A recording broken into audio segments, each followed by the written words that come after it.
on the Trump civil fraud trial in New York. Both sons of the former president taking the stand today. Some video footage from earlier today there. You can see Eric Trump, Donald Trump Jr. also walking into the courtroom. Now, Don Jr. and Eric testified in the non-jury trial that stems from New York Attorney General Letitia James's lawsuit against Donald Trump's family and his businesses.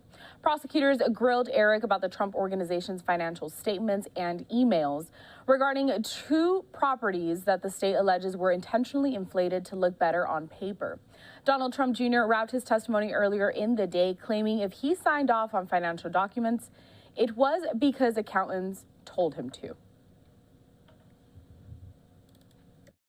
Even having a day in court, I'm apparently guilty of fraud for relying on my accountant to do, wait for it, accounting. I mean, think about that. What does that do for literally any other business?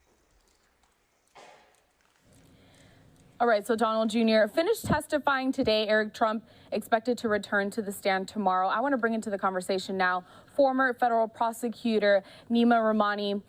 Neama, you heard some statements from Don Jr. there. Now, is that believable? How far will that defense go that he did not know what was going on when it comes to those financial statements, that he left that to the expert? What do you think of this claim?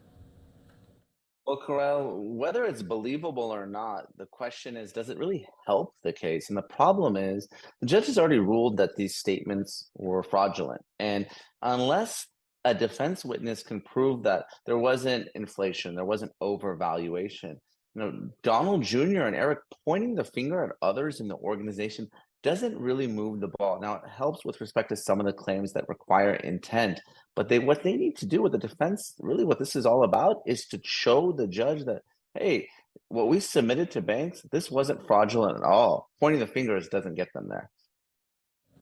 I also want to bring up the fact that the former president, he has said on his Truth social media platform that there was a full disclaimer on those financial statements, telling readers that they must do their own due diligence and analysis. Now, how much weight does a disclaimer on financial statements even hold? Does that provide some protection to the Trump family regarding this case? Well, the Trump family and the organization has already raised this argument, and it's been rejected by the judge. So this isn't even a situation where we're dealing with a jury. The judge has held that disclaimer, that's not enough. What you submitted was still fraudulent. And also what we heard today is there's actual loss. The judge said, well, it doesn't matter if you made your payments on time. But what experts testified today was that, no, there was a more than $100 million loss to these banks, because had these financials been accurate, they would have provided different loan terms that would have been more favorable to the banks. I want to get back to that point that you made, the fact that this is a non-jury trial. Now, how does that apply when it comes to the defense moving with their statements? What kind of strategy are they going to take? Because they can't just go up to a jury and hoping that they can convince them. They're dealing with a judge to make that final decision.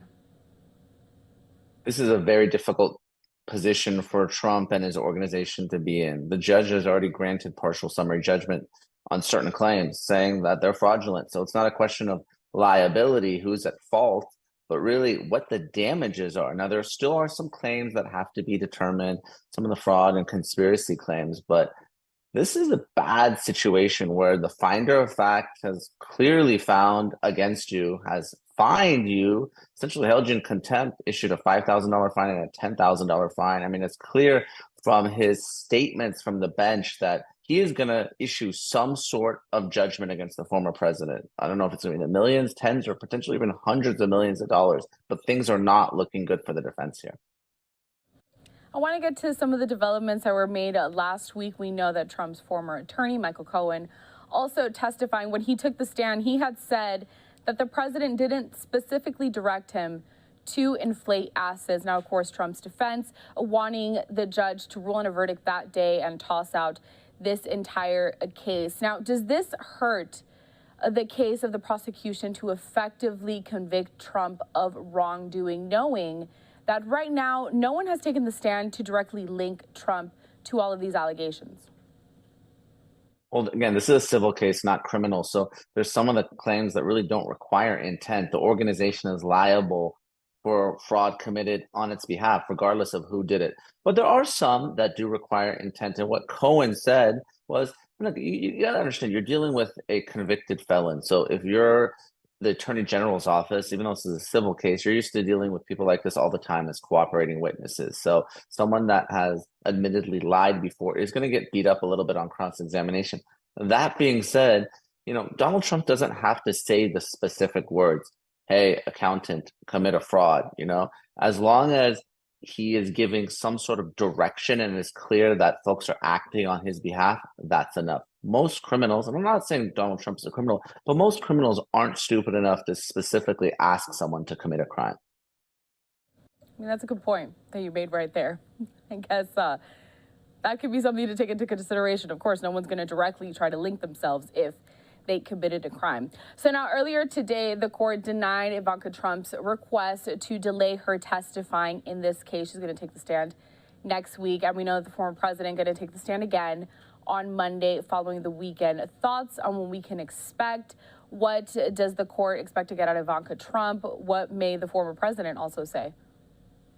Well, expect fireworks as soon as Monday when Donald Trump takes the stand. I mean, it's going to be combative and it's going to be fascinating. We're really going to be seeing American history. I mean, obviously, Trump took the stand to defend himself with respect to an allegation regarding the judge's clerk, but now he's going to have to testify and be subject to examination and cross-examination from the Attorney General's office.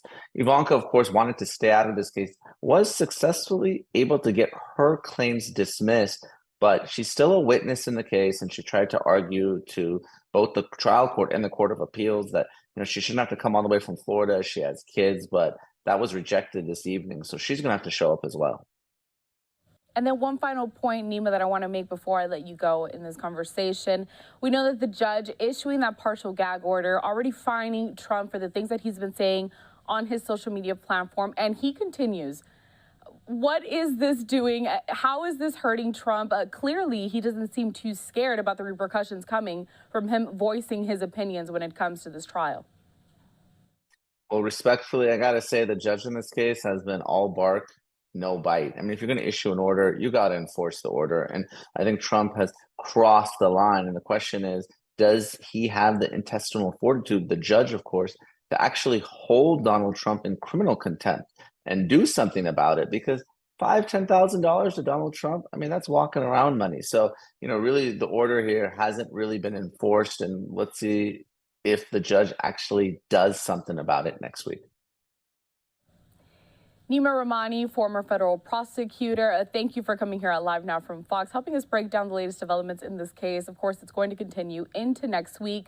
We'll wait to see what the former president says when he takes the stand Monday. Ivanka Trump going to be taking the stand a couple days later. We hope to check in with you again to continue to dissect this information. Thanks for having me, Corral.